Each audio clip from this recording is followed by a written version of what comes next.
to Recipes for Impact. This is a storytelling series that shines a spotlight on the incredible work of key leaders driving transformational change in smallholder farms and food systems around the globe. I'm Talon Say, and I'm thrilled to invite you into this space where you'll hear inspiring stories about projects that are making a real difference. We extend a warm welcome from Synergos to our Shifting the Food Systems community and all our listeners in our broader network.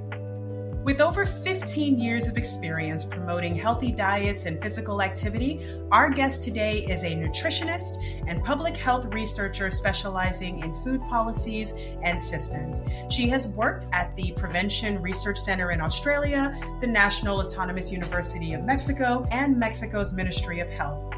She has led national health promotion programs in collaboration with FIFA Medical Assessment and Research Center and the Mexican Football Federation. Her PhD research focuses on food policies from a production perspective to improve diets and prevent obesity in Mexico. Gloria Cervantes, it is truly a pleasure to have you with us today. How are you?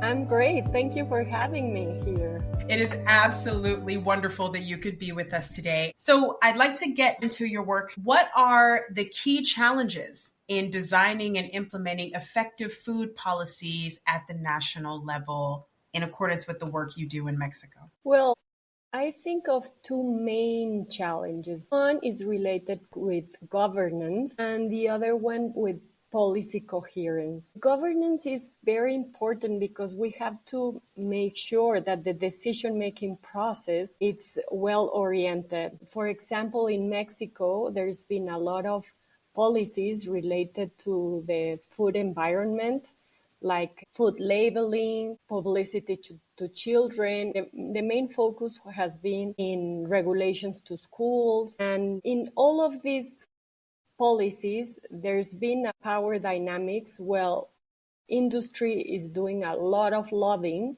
in order to make sure that their direction is part of the discussion. So one of the key challenges is to have a mechanism where you can balance the dynamics of power, but also include the private sector. So governance can take all actors into the discussion. And the other one is about policy coherence. We have to get a unified meaning or understanding of concepts because different concepts are used from different sectors and people understand concepts in different ways. So it's good to sit down and to see what's going on the conceptualization of different actors. For example, in Mexico, when we research about the meaning of food security, it was very different across sectors. Economic and agricultural sector focus more on food quantity, having enough food for all people. And on the other side, the health sector and the nutrition community do take into account the quality of the diet. So it's good to have a sit down and don't take it like for granted that we all understand the concepts in the same way. So those are the main challenges that I see when you are designing and implementing policies. How can academic research better inform food policy decisions and drive systemic change? What I have learned working with different actors is that sometimes we as researchers are very focused on publishing, and it's hard for us, or we don't take the time to put attention to translate research outcomes into simple messages, like having one page of the main information that will help the decision makers. For example, there are some journals that they're starting to do this, putting at the front of the article like the key messages for the decision takers or for the general population. But we also have to make that effort to translate this research into very simple messages. And the other thing is start doing the work to use complex system thinking in order to help understand complexity, because the policy makers are making decisions at the moment. They are not thinking on the future, and maybe they don't have the time to read all this research. So we have to help them understand complexity. In summary, is to translate the research into simple messages and use this complex system thinking in order to understand the complexity of the food system and which solutions or direction to take. How can governments, researchers, and private sector actors work together to strengthen food systems through policy innovation? Right now, I'm passionate about innovation. When I think about innovation, I try to think of an exciting future. We often make policy decisions about what's happening right now, and we have to make a decision right now. We don't have teams and collaborations to start thinking about an exciting future, what's going to happen in 3 to 5 years. So innovation is also thinking on how are we going to adapt in the future, and how can we make a compelling future. It's important to take care also of the talent of different people, learn to communicate efficiently, and persuade other actors. Once we have this simple message, how are we going to use this information to persuade other actors, especially from different sectors that have different thinking and meanings and significance to help related to the problem? We gotta learn this art to influence other people. And another thing is find platforms. We have to find ways to connect governments, researchers, and private sectors. I think Synergos is a great example. We're connecting people from all over the world that are already passionate about the food system shifting. However, we need to create these connections between the different actors of the system. I think technology can help us to build these platforms and interconnect the complexity of the system. As you mentioned, as these different actors come together and try to collaborate to strengthen food systems with policy, food policies can differ across regions, different interpretations, different significance. So what lessons can be adapted from Mexico's context in the way that you see food policies differing across regions?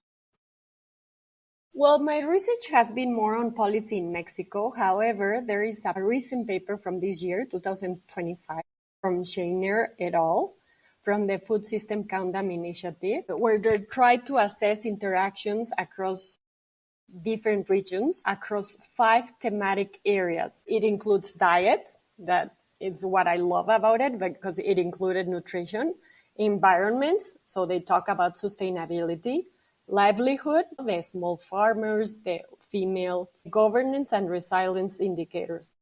They use a system thinking approach in order to understand what's going on in the different regions of the world. And the research found that most countries are using economic and regulatory tools.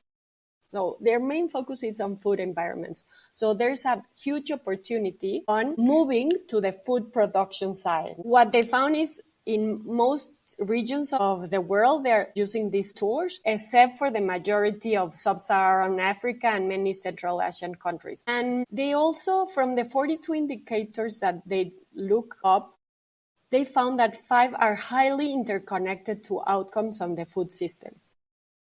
3 indicators of these are related to the governance. These indicators are civil society participation, recognition of the right to food, government effectiveness, and the other 2 indicators, one has to be related to land, to the yields, and the other one with price volatility. Most of the constraints and opportunities for policy change lie in commercialization, connecting the small farmers to productions, to markets. We found in our research that it's very important for the small farmers to train in business management, to have these abilities and capacities so they can connect their production to procurements and markets. So those are the main learnings that I think about how policies differ across regions and what can be adapted for Mexico context. Well, as you said, research then informs policy, but another key tool is evaluation. So what role does evaluation play in ensuring that food policies achieve their intended outcomes? I worked for a couple of years in the private sector, and it's incredible how much of their revenue they put on evaluation. What I mean is formative evaluation, understanding the markets, understanding the behavior of the people. And I think we have to learn from that because we sometimes put policy in and we don't have like an evaluation strategy. In Mexico, we have a council that sometimes evaluates national policies. But sometimes even the decision makers don't even read those like huge documents about the evaluation. So when we innovate, we also have to have in mind this evaluation part. How are we going to evaluate what we are intended to change or to do? So in our thinking, we have to integrate always evaluation as part of the whole process. I think it's key to have it in mind, the different kinds of evaluation, formative evaluation, process evaluation, impact evaluation. There's so many types of evaluation. So always have in mind and at least try it and have a direction. It's better to have a way to look for it than don't even think about it. That's a very, very important life lesson. It's better to have a way than to not even think about it. Well, Gloria, I'm sitting in gratitude for the time you've taken to sit with us today and to share on this work that you do and some of the challenges that you see and sharing with our community as a food systems collaborative community member yourself. It was truly a pleasure to sit in this space with you today. Thank you, Darlene. It was a challenge to put all this information in my head and try to express it in a different language, but I hope I can bring some value to the community. Well, you absolutely rose to the challenge, and if anything, I would say surpassed it. So once again, Gloria, thank you so much for your time today, and also a heartfelt thank you to our listeners, our partners, our teachers, and our community.